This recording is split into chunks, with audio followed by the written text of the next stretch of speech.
Alright guys, so welcome back dito sa ating channel ulit, no? So kung napadpad kayo dito sa ating channel guys, baka pwede ako makasuyo sa inyo na mag-subscribe kayo dito sa ating channel, Paano Kumita Online, nang sa ganun ay maipagpatuloy pa natin yung ating munting channel na gumawa ng mga ganitong klaseng content, no?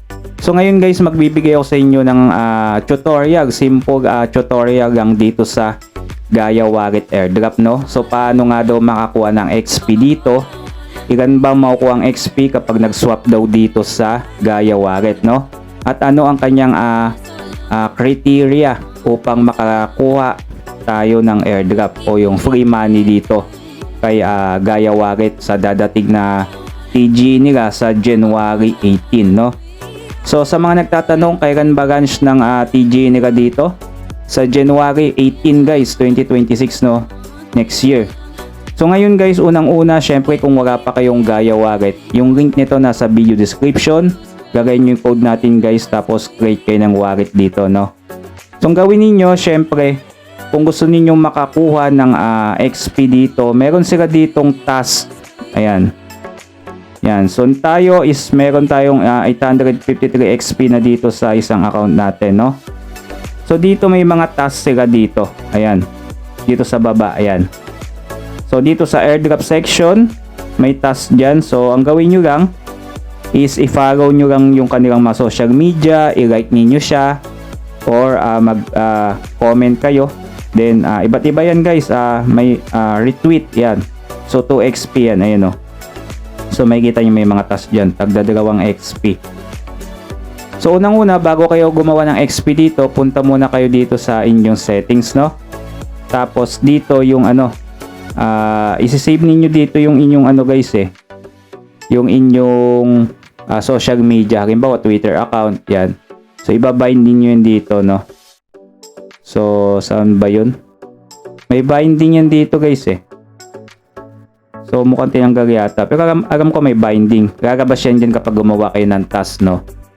So ang gawin niyo guys ay unang-una, 'di ba, social task. So may debit card pala sila dito guys na lalabas coming soon, no? Pagandahan nito, baka matulad to sa Trust Wallet or sa MetaMask, no? Na maganda yung value, no? So yung Trust Wallet guys, ang dami din pumagdo doon nung naglabas yun ng airdrop kagaya nito. Agos ganito. So eto pala yung kanilang token guys, no, na makukuha natin. Gaia token, no? 100 million lang ito mahigit guys. Ang supply nito parang 125 million lang. So ito guys ay mako-convert yung ating XP sa Gaia token, no? Hindi pa natin alam kung 1:1 ba or may ratio siya, no? Aabangan pa natin yon. Ilalabas nila yun kapag malapit ng mag-TGE. So ito guys, nasa Solana network. So ngayon, kung gusto niyo pang madagdagan ng inyong XP, no? So magsuswap kayo guys, no? Magde-deposit lang kayo ng Solana syempre dito, no? Halimbawa, magde-deposit kayo ng $100, no? Na Solana token. So deposit nyo lang yan dito, tapos punta kayo dito sa may swap, no? May swap dito guys, ito. Ayan. May swap ito, ayan, swap.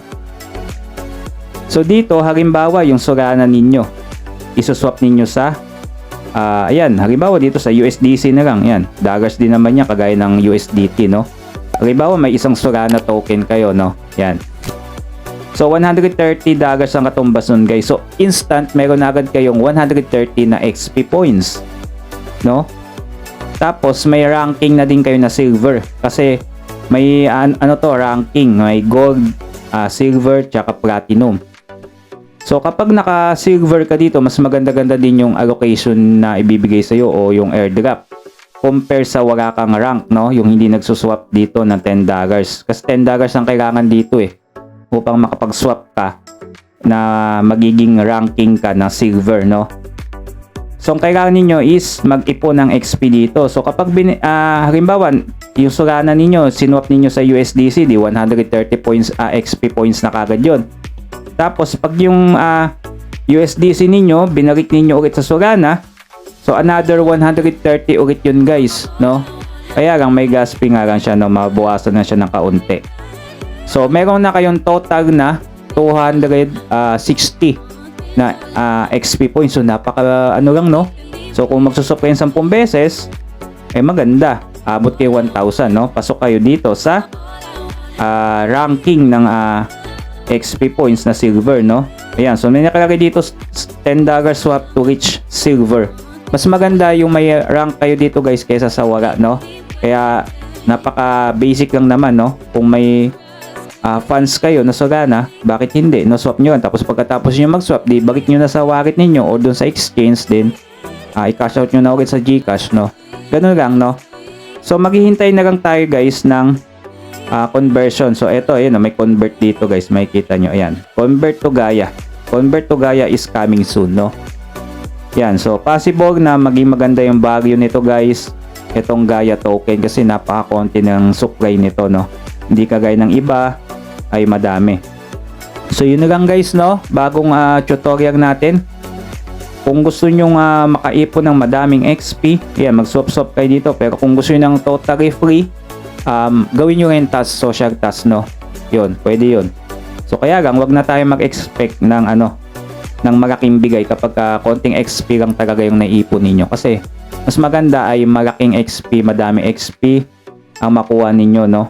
So kailangan nyo talaga na magsipag talaga dito or mag-swap-swap upang makakuha kayo ng XP na madami or madagdagan. So yun na lang. So thanks for watching guys. Kung nakaabot kayo sa video natin, baka pwede mag-subscribe naman kayo sa ating channel nang lagi kayong updated sa mga susunod pa nating mga video.